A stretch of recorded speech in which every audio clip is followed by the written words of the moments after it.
हैं आज का लेक्चर। पिछले वीडियोस में हम लोगों ने देखा था हीट इंजन, हीट पंप और आपका रेफ्रिजरेटर, और हम लोगों ने देखा था efficiency of the heat engine, COP of the heat pump and COP of the refrigerator और उनका इंटर रिलेशन। अब आइए हम एक पे एक न्यूमेरिकल्स देखते हैं कि सो दैट कि हमारे जो थ्योरेटिकल कॉन्सेप्ट है उसमें क्लियरिटी आई है।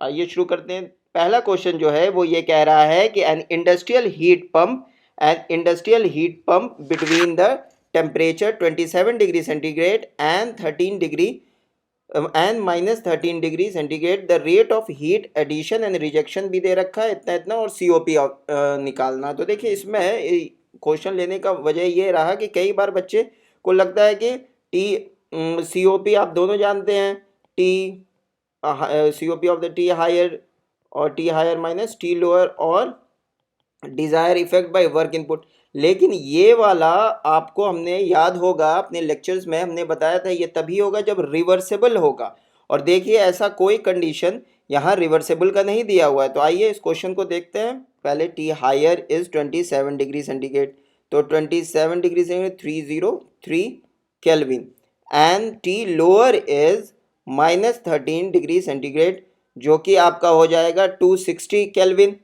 और हीट एडिशन आपका दे रखा 750 किलोवाट, और हीट रिजेक्शन इज ऑल कुछ 1000 वाट। तो कुछ इस तरह का है मामला।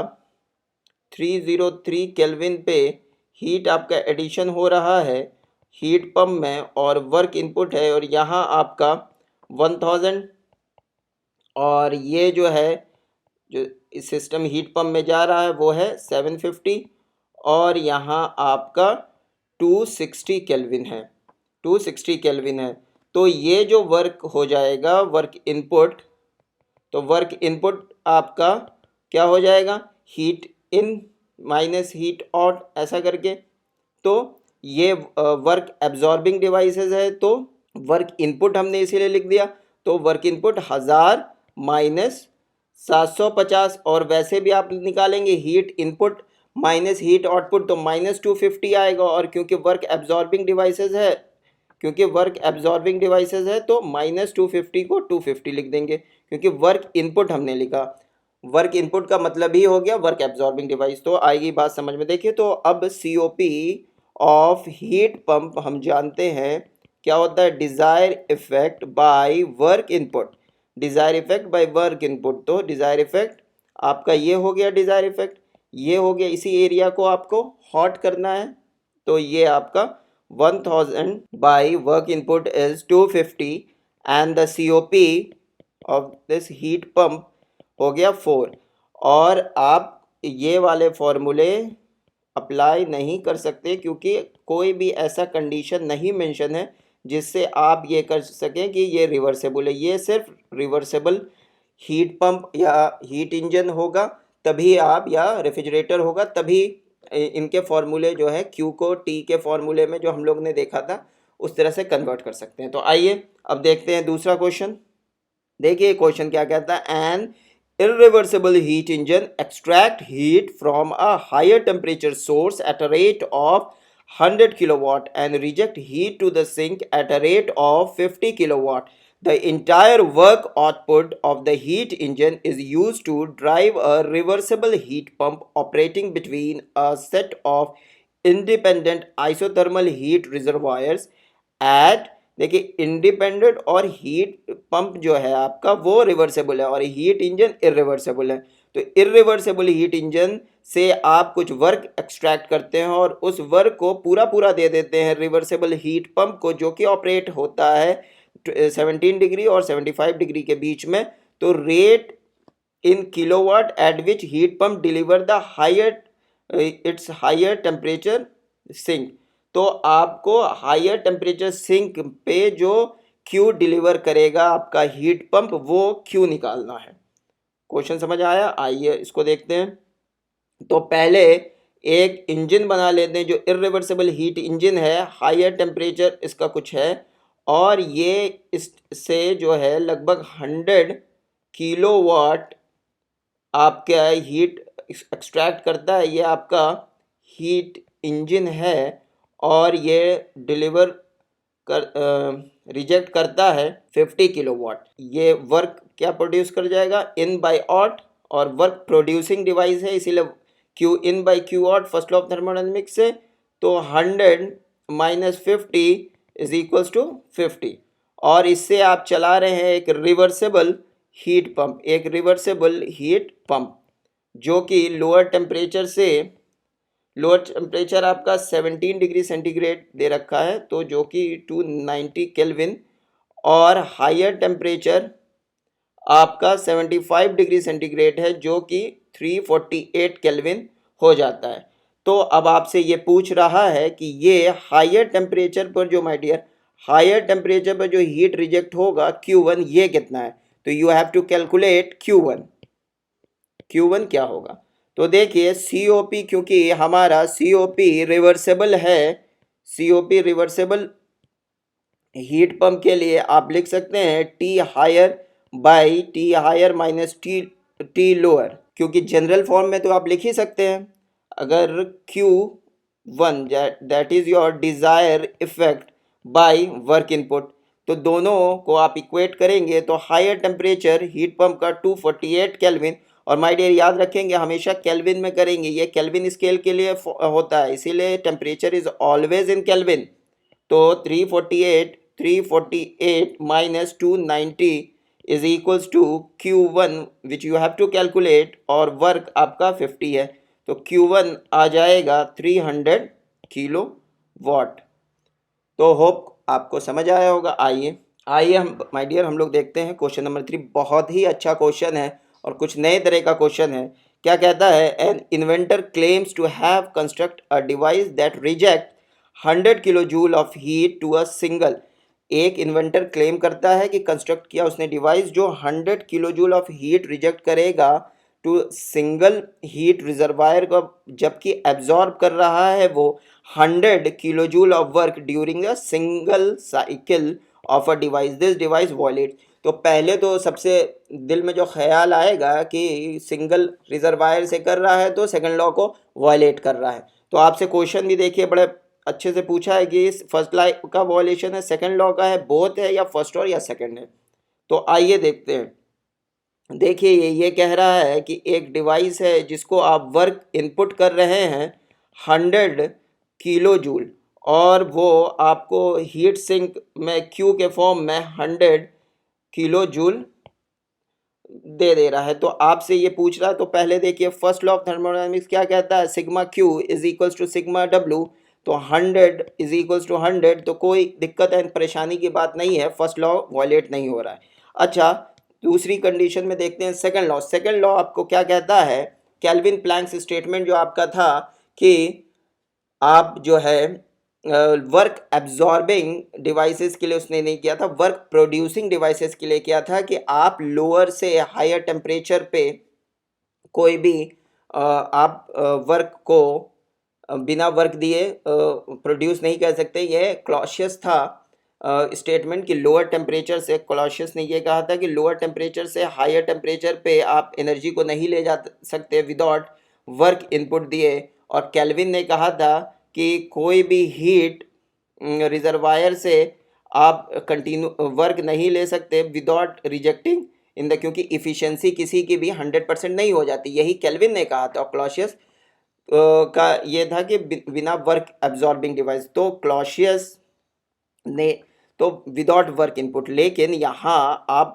वर्क इनपुट तो आप दे रहे हैं, और वर्क एब्जॉर्बिंग डिवाइसेस के लिए आप इसको हीट में कन्वर्ट कर दे रहे हैं। तो ये सेकंड लॉ ऑफ, ना तो क्लॉशियस का वॉयलेशन हो रहा है ना केल्विन प्लैंक्स का, तो ये वॉयलेशन ऑफ सेकंड लॉ नहीं होता है। तो ना तो ये आपका क्वेश्चन फर्स्ट लॉ का वॉयलेशन है और ना ही सेकंड लॉ का वॉयलेशन है, तो दोनों वैलिड है इसमें, इसीलिए इसके ऑप्शन डी होगा। होप आपको समझ आया होगा। आइए अब देखते हैं क्वेश्चन नंबर 3। क्वेश्चन नंबर 3 क्या कहता है, the cyclic heat engine operates between the source temperature 800 centigrade and sink temperature of 30 degree centigrade.